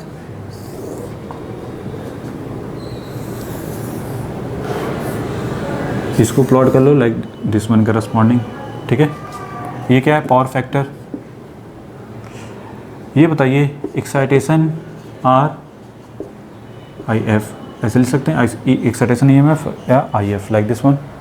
हाँ, कैसा आया था हमारा पावर फैक्टर, जो वी कर्व आया था कैसा आया था, इन्वर्टेड वी कर्व ऐसे कुछ आया था ना, बस इसी को उल्टा कर दो, इसी को उल्टा कर दिया। ठीक है, हाँ, ये किसके करस्पॉन्डिंग है, अगर ये E01 के करस्पॉन्डिंग है that is power P1। E02 कहाँ होगा, यहाँ पे है, और E03 कहाँ पे है, बस बना दो, कोई दिक्कत नहीं, इसमें ज़्यादा कुछ करने की ज़रूरत है ही नहीं। ठीक है, E02, E03, तो ये हो गया E02 करस्पॉन्डिंग, ये this one.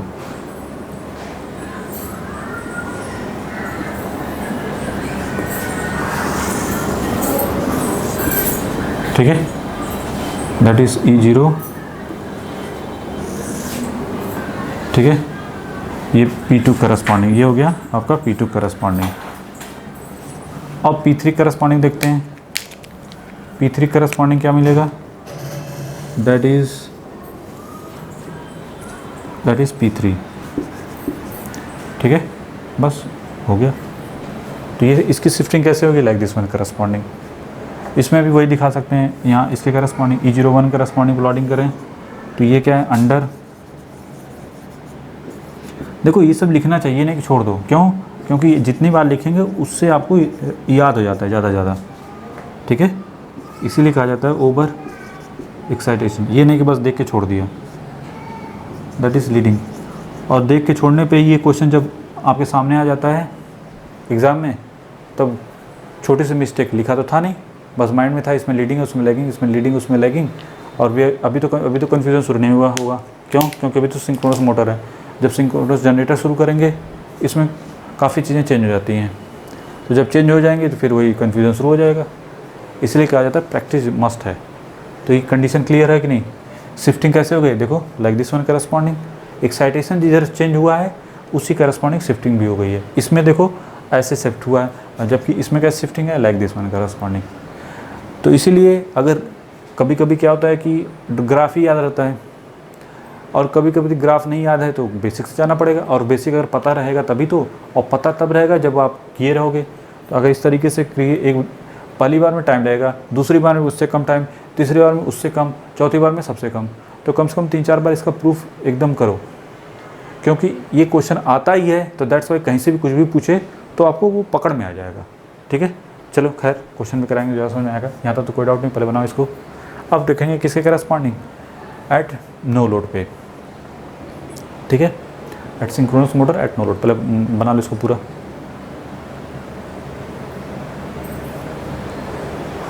Now synchronous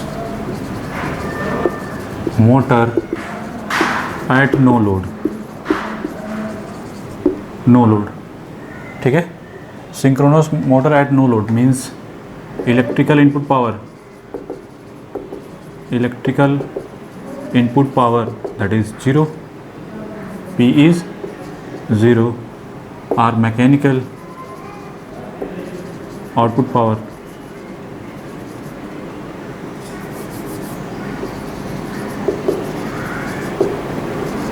power 0, that is lossless.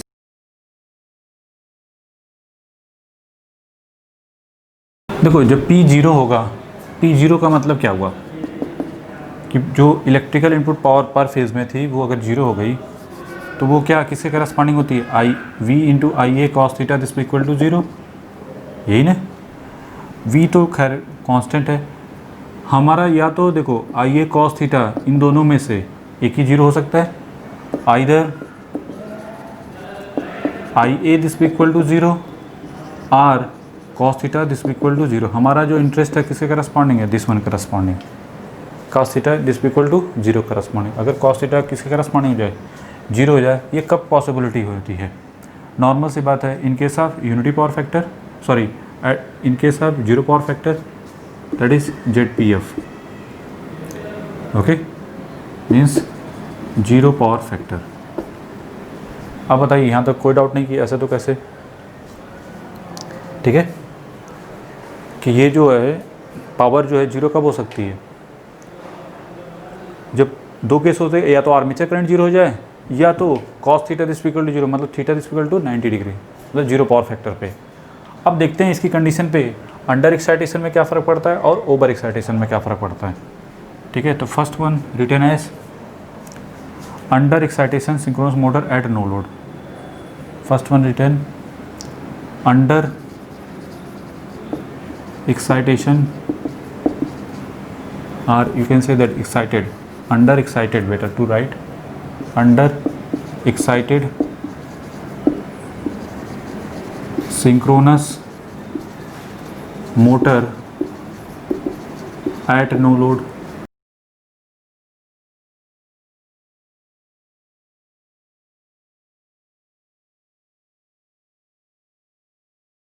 Under excitation में ये बताइए क्या लिखेंगे, पावर फैक्टर कैसा था, जो ZPF होगा, ZPF वो किसके करस्पॉन्डिंग होगा, लैगिंग। अंडर एक्साइटेशन में क्या होता है, लैगिंग मोटर के रीजन में, मतलब कहने का है कि cos theta this equal to 0, theta this equal to 90। Lagging का मतलब IA आर्मेचर करंट V से क्या करेगी, लैग करेगी, IA lags V by how much angle, 90 degree. Clear है कि नहीं। तो चलिए बनाते हैं, प्लॉटिंग करते हैं। अगर ये आपका V है और ये आपका लैग कर रहा है IA, represent like this one, ऐसे रिप्रेजेंटेशन होगा। और V की वैल्यू किसके करस्पॉन्डिंग होती है, E plus J into IA into S, ऐसे लिखते थे। तो V की वैल्यू किसके corresponding, E plus J IA। तो चलो प्लॉटिंग शुरू करते हैं। ये हो गया आपका V की वैल्यू किसके करस्पॉन्डिंग होगी, E plus J into IA into X। तो देखो पहले तो ये V हो गया, J इसमें J से मल्टीप्लिकेशन करेंगे, ये आपका IA है, तो J से मल्टीप्लिकेशन करेंगे तो किधर होगा, J into IA like this one represent, और X से मल्टीप्लिकेशन करेंगे तो वो क्या होगा, वोल्टेज, ठीक है। ये हो गया JIA इंटू S। क्लियर है कि नहीं, इतना तो फिक्स है, ये इसी के डायरेक्शन में होगा। तो V तो दोनों का सम है, तो E का भी डायरेक्शन किधर होगा, like this one corresponding. Clear है कि नहीं, ठीक है। और इन मैग्नीट्यूड वाइज, अगर मैग्नीट्यूड वाइज बात करें तो इन मैग्नीट्यूड V की वैल्यू किसके करस्पॉन्डिंग होगी, दोनों के सम के, नहीं दोनों सेम डायरेक्शन में है, इस वजह से E plus IA into S ऐसे लिखेंगे। अगर हमको IA लिखना हो तो क्या लिखेंगे, देखो E minus S plus V by S। पहले तो क्लियर है कि नहीं। इसका मतलब ये हुआ कि अगर हम E में इंक्रीमेंट करते हैं, देखो ई में इंक्रीमेंट करेंगे तो आई ए क्या होगा, डिक्रीज करेगा, और वो डिक्रीमेंट भी कैसा होगा, लीनियर। कैसे पता, Y this equal to M X plus C से, लाइन के इक्वेशन से कंपेयर कर दो कि अगर ई इंक्रीज करते हैं तो आई ए डिक्रीज करेगा, वो भी कैसा है, लीनियरली। लीनियरली क्या होगा, डिक्रीमेंट होगा। ठीक है, तो प्लॉटिंग शुरू करते हैं, बनाएं पहले। ये तो हो गया।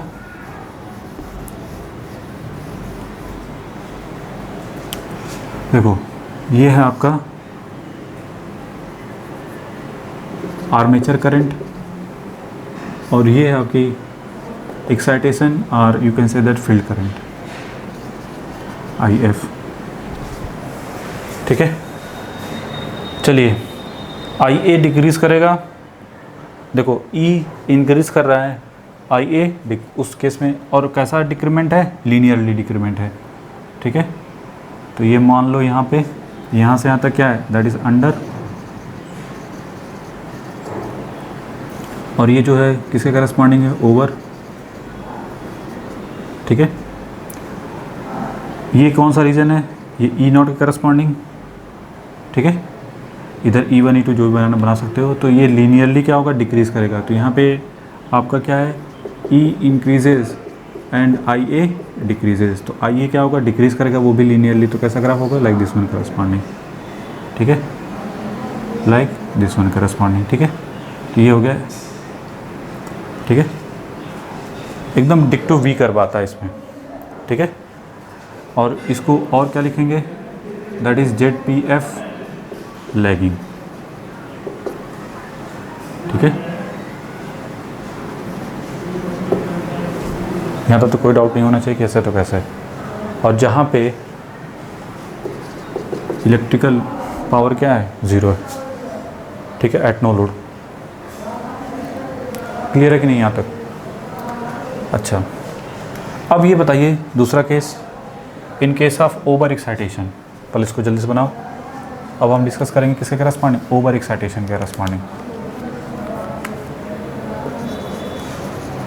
ओवर एक्साइटेशन सिंक्रोनस मोटर, उस केस में क्या होगा, लीडिंग। ठीक है, पावर फैक्टर लीडिंग। तो आई ए क्या करेगा, लीड करेगा। I A lead V by how much angle, 90 degree. ठीक है, तो चलिए स्टार्ट करते हैं। तो ये हो गया, हमारा टारगेट क्या है, प्लॉटिंग करना है। तो पहले ये बताइए, ये क्या है, V this equal to V at the angle 0। ठीक है, देखो हमने क्या बोला कि आई ए लीड कर रहा है वी से, by how much angle, 90 degree. तो ये बताओ आई ए ये हो गया। ठीक है, 90 डिग्री लाइक दिस वन। अब प्लॉटिंग शुरू करनी है। देखो हमको ये प्लॉट करना है, जे आई ए किधर होगा। अगर जे आई ए लिखना हो तो नॉर्मल सी बात है, अगर ये आई ए है तो जे आई ए का डायरेक्शन किधर होगा, हमेशा इसके एंटी क्लॉकवाइज। तो एंटी क्लॉकवाइज किधर होगा, देखो पहले तो जे आई ए और उसमें जे से, सॉरी आई ए ये है, तो जे आई ए का मतलब हो गया ऐसे एंटी क्लॉकवाइज, तो इधर होगा। तो जे आई ए, तो पहले तो ये हो गया कि जे आई ए इधर आएगा, और उसमें अगर हम किससे मल्टीप्लिकेशन कर दें, एक्स से, तो वो जगह वोल्टेज। इसका मतलब ये हुआ कि ये आपका ई है, तो ये हो गया आपका जे I A into S. Clear है कि नहीं? कन्फ्यूज़न होता है बहुत, ये फेज़र है याद रखना।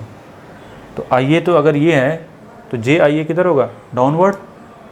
तो ई दिस इक्वल टू जो होगा, आप ऐसे कहोगे ना कि ये तभी पॉसिबल है जब ये उसका डायरेक्शन कैसा होगा, like this one. Under over excitation में होता भी है। ठीक है, ये क्या है, v this equal to v at the angle 0।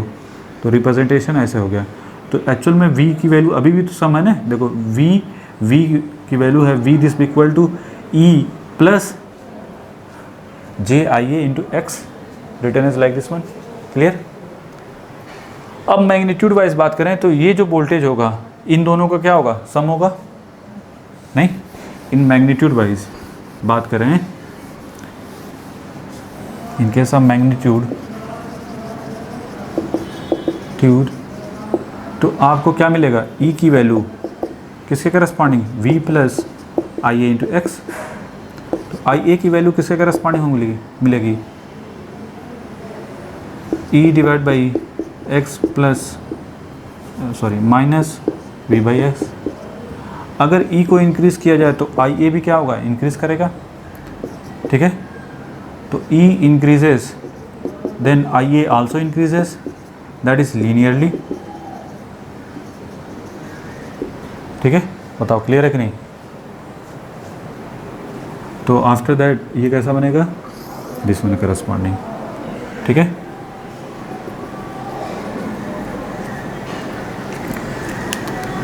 ये कंप्लीट वी कर्व आता है, ये जेड पी एफ लीडिंग,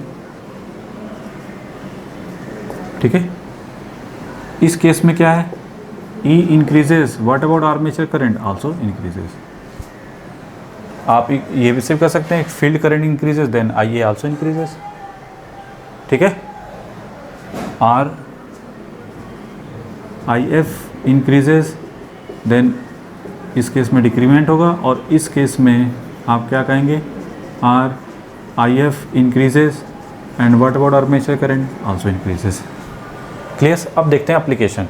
तो पहले हम देख लेते हैं किसके करस्पॉन्डिंग, ओवर एक्साइटेशन के करस्पॉन्डिंग, फिर इसके बाद देख लेंगे अंडर एक्साइटेशन करस्पॉन्डिंग, ठीक है। किसका मतलब क्या है, सब जो डिस्कशन किया इसका क्या निष्कर्ष निकल के आया, कहाँ यूटिलाइजेशन होगा इसका प्रैक्टिकली, ठीक है। तो पहले बताओ, यहाँ तक तो कोई डाउट नहीं होना चाहिए कि ऐसे तो कैसे, बनाओ जल्दी से इसको, सब सही है ना जी। Over excited synchronous motor at no load, फिर खैर चलो इसको हटाते हैं। उस ये क्या था, V this equal to V at the angle 0, synchronous motor यही था। हमको क्या निकल गया था, आई ए की, सॉरी इसको थोड़ा सा और, चलो यहीं बना लेते हैं, कोई दिक्कत नहीं। आई ए की value, I A at the angle plus 90 degree, नहीं, I A lead V by how much angle, by 90 degree, that's why represent here. कब, एट नो लोड, मतलब पावर की वैल्यू क्या है, 0, ठीक है। पहले बताओ क्लियर है कि नहीं। इसको अगर रेफरेंस लिया तो अब ये बताइए, ये किस एलिमेंट की तरीके से बिहेव कर रहा है, कैपेसिटर की तरीके से। कैपेसिटर में भी, प्योर कैपेसिटर में भी क्या होता है कि करंट 90 डिग्री क्या करती है, लीड करती है, नहीं। अगर कैपेसिटर की बात करें तो कैपेसिटर में भी, ठीक है, शंट कैपेसिटर की बात करें या जिसको हम लोग कैपेसिटर बोलते हैं, ये बताइए, I this equal to I at the angle minus 90 degree, sorry plus 90 degree, इसमें भी करंट क्या करे, पीसी की वैल्यू 0। तो आप कह सकते हैं ये कैपेसिटर है। तो जो आप कह सकते हैं कि over excited synchronous motor at no load किसकी तरीके से बिहेव करता है, किसकी तरीके से बिहेव करता है, एक कैपेसिटर की तरह। इस वजह से इसको बोलते हैं सिंक्रोनस कंडेंसर, ठीक है। तो नीचे लिख लो, it is behave like,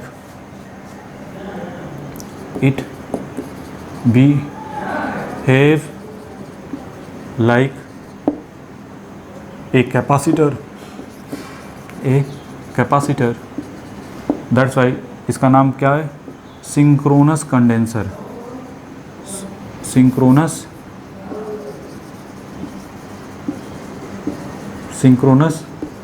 condenser, ठीक है। याद रखना, synchronous condenser means over excited synchronous motor at no load, ठीक है। अच्छा, एक और चीज़, अब एक चीज़ तो फिक्स है, हमको ये पता है कि भाई कैपेसिटर है तो ठीक है, कोई दिक्कत नहीं, माइनस जे एक्स सी लिखेंगे, इसकी वैल्यू क्या होती है, 1/j⍵c and that is v by I, ठीक है। अगर आई को कंट्रोल करना है, ठीक है, आई को कंट्रोल करना है तो क्या करेंगे, इस कैपेसिटर को चेंज कर दो, वेरिएबल कैपेसिटर ला दो। तो कैपेसिटर की वैल्यू अगर चेंज होगी, वेरिएबल होगी, तो ये आई भी क्या होगा, चेंज होगा। पहले तो क्लियर है। तो चूँकि ये भी इसी की तरीके से रिप्रेजेंट कर रहा है, तो इसका मतलब यहाँ पे भी अगर आई ए को चेंज करना है तो किसको चेंज करना पड़ेगा। अब ये बताइए, आई ए यहाँ पे आ जाओ, आई ए किसकी है, आई ए को चेंज करने का मतलब हुआ किसको चेंज करना, अगर field current change, over excitation में, ये सब किस में, ओवर एक्साइटेशन में ना, फील्ड करंट को चेंज कर दें, मतलब फील्ड एक्साइटेशन को चेंज कर दें, तो आपका आई ए क्या हो जाएगा, कंट्रोल हो जाएगा। मीन्स अगर बनाना चाहें तो ऐसे बना सकते थे। पहले बताओ क्लियर है कि नहीं, कि ये जो ई एफ है या ई है, यहाँ पे आई एफ है, अगर आई एफ चेंज कर दें, फील्ड एक्साइटेशन करंट चेंज करेंगे तो IA क्या हो जाएगा, चेंज हो जाएगा। तो जैसे यहाँ पे कंट्रोलिंग वेरिएबल कैपेसिटर हमने अटैच कर दिया, वेरिएबल कैपेसिटर है तो करंट को कंट्रोल किया जा सकता है। उसी तरीके से अगर फील्ड को अगर हम चेंज कर दें, फील्ड को वेरिएबल कर दें, तो हम आर्मेचर करंट को क्या कर सकते हैं, कंट्रोल कर सकते हैं। तो इस ठीक है, तो इसका मतलब ये बिहेव करेगा किसी तरीके से, तब कैपेसिटर की तरीके से। ठीक है, तो इसी चीज़ को नीचे लिख लो, विच कैन बी कंट्रोल, नीचे को विच कैन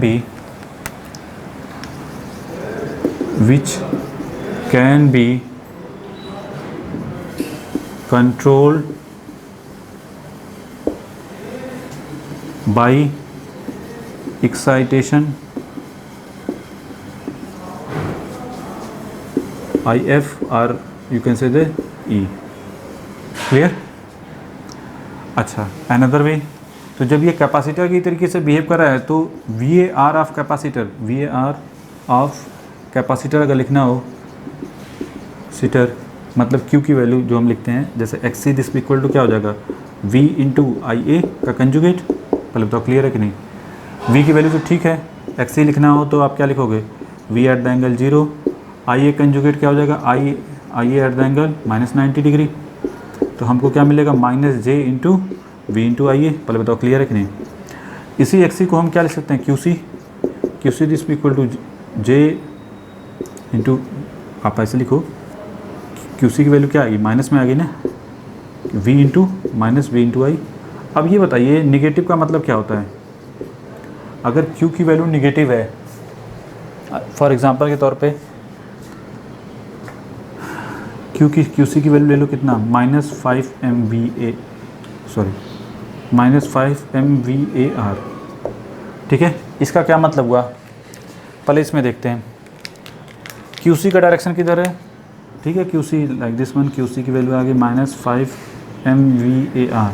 तो एक्चुअल माइनस रिप्रेजेंटेशन ऐसे है, तो एक्चुअल में अगर लिखना हो, रिप्रेजेंट करना हो इसको, तो आप ऐसे कहोगे ना कि एक्चुअली Q की value like this one, QC this equal to +5 MVA, plus में लिखना हो तो ऐसे लिखोगे। इसका मतलब ये किसकी डायरेक्शन ऐसे हो गया, तो ये क्या होगा, बिहेव एज ए सप्लायर। ठीक है, इसका मतलब ये किसकी तरीके से बिहेव करेगा, एज ए सप्लायर की तरीके से बिहेव करेगा कि नहीं करेगा। ठीक है, रिएक्टिव पावर सप्लायर। ठीक है, synchronous motor at no load पे, synchronous motor at no load, specially आप बेटर टू कहेंगे कि over excited synchronous motor at no load किसकी तरीके से बिहेव करेगा, एक पावर सप्लायर के, रिएक्टिव पावर सप्लायर की तरीके से। क्लियर है कि नहीं?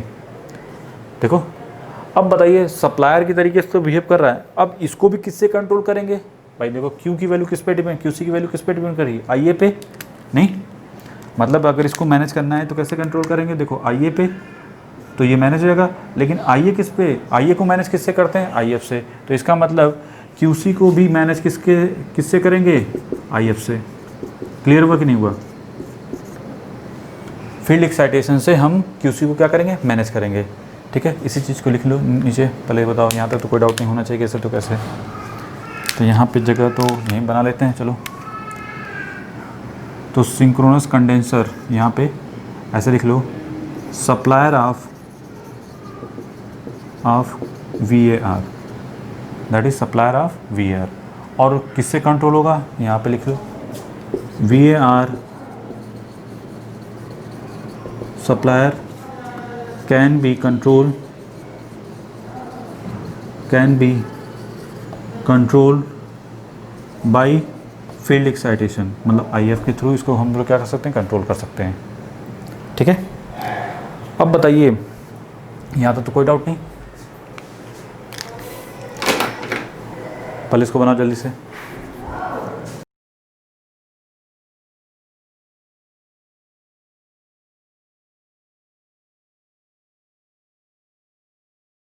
देखो यहाँ तो कोई डाउट नहीं। अब देखो हमारा टारगेट क्या है, कैसे यूटिलाइज़ करेंगे। अगर आपको चाहिए पावर सिस्टम में पावर वेरिएबल कैपेसिटर, ठीक है, पावर वेरिएबल कैपेसिटर, ठीक है, तो हम क्या करेंगे, क्या यूज़ करेंगे, over excited synchronous motor at no load. ठीक है, अब जब इसको यूटिलाइज़ करते हैं तो होता क्या है इसमें, देखो जैसे मान लीजिए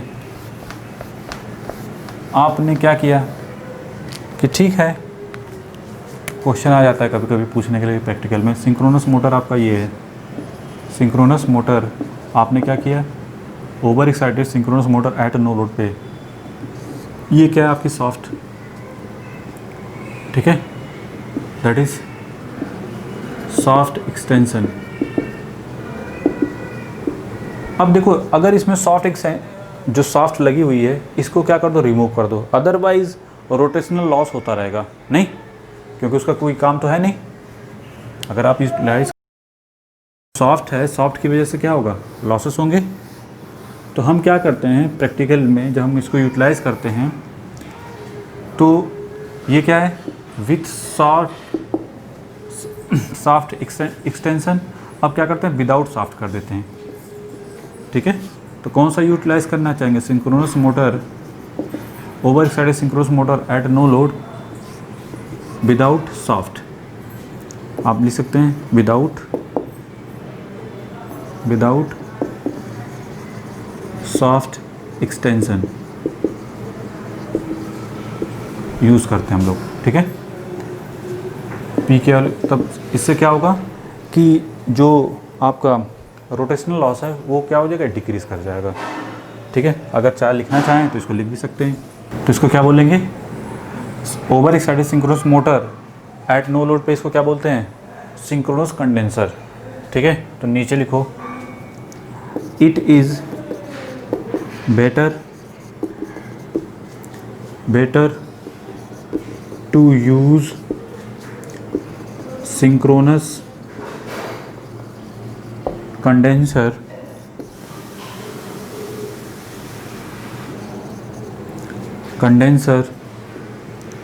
विदाउट सॉफ्ट एक्सटेंशन।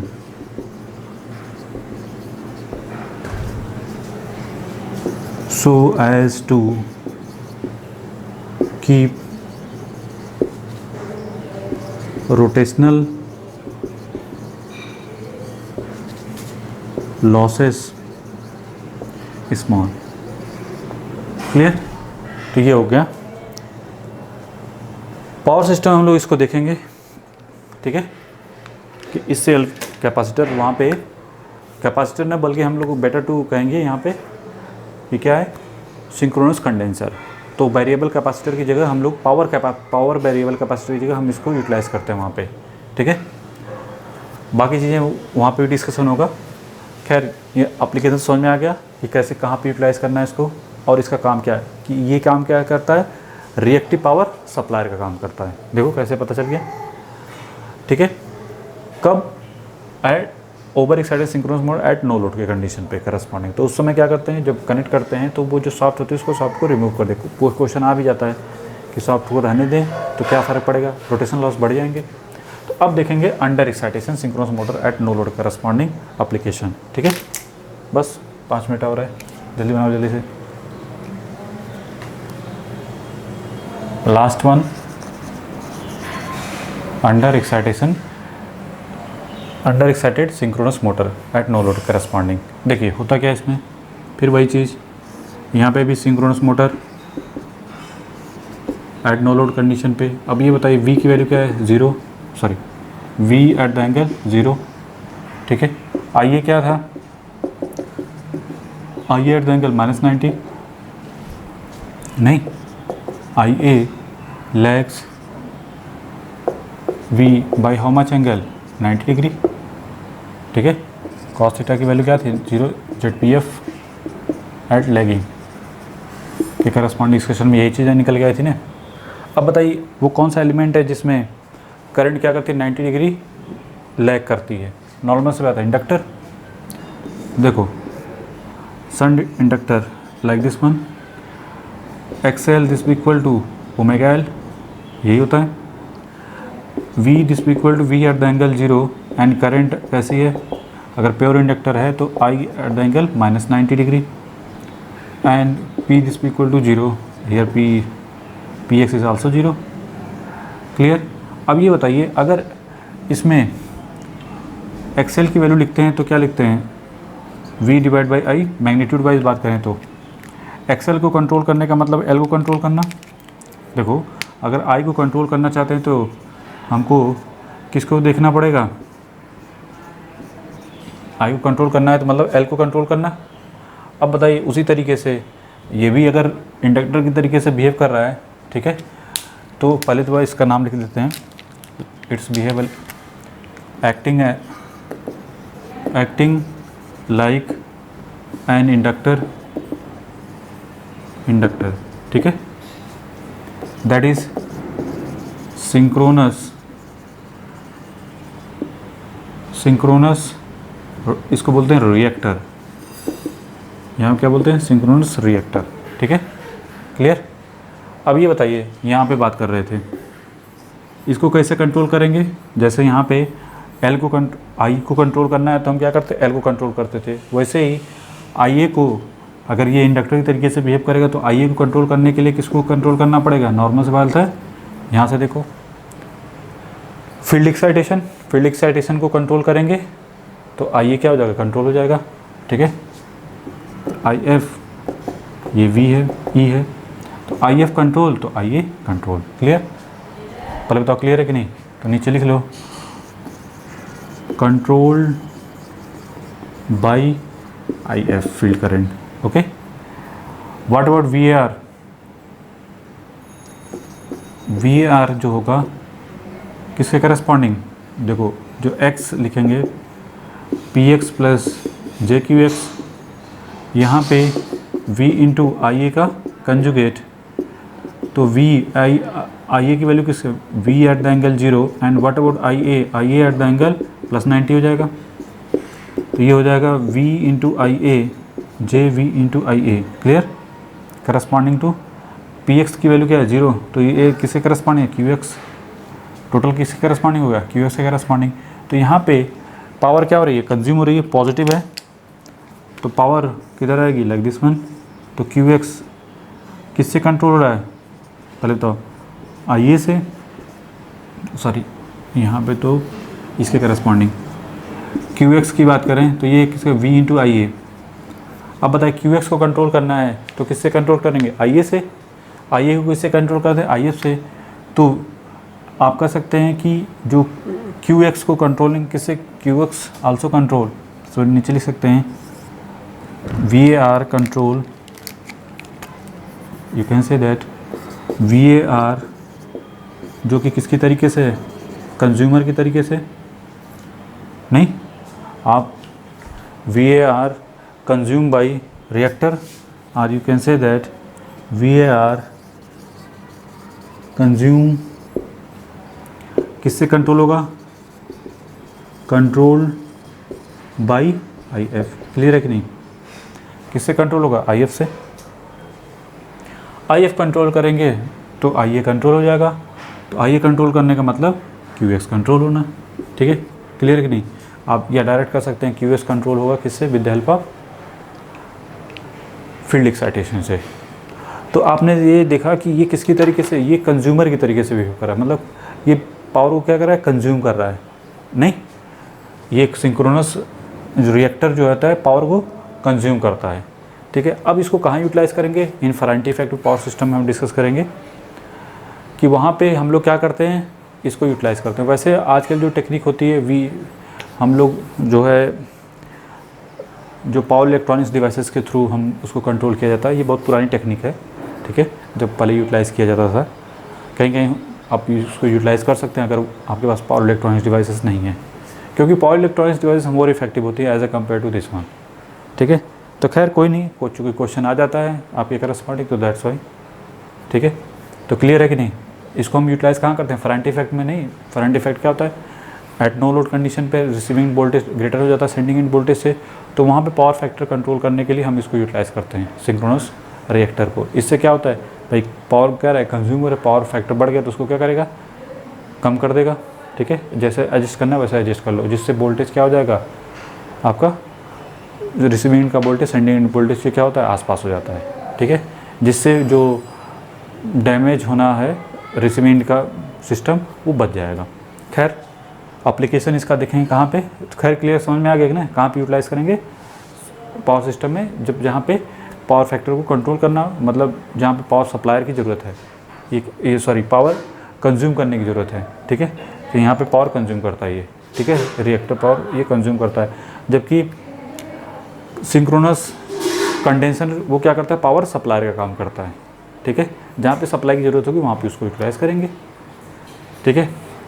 खैर बना लो। अब इसके बाद डिस्कस करेंगे power factor control of synchronous generator, ठीक है। तो ये हो गया सिंक्रोनस मोटर करस्पॉन्डिंग, बना लो पूरा को, ठीक है।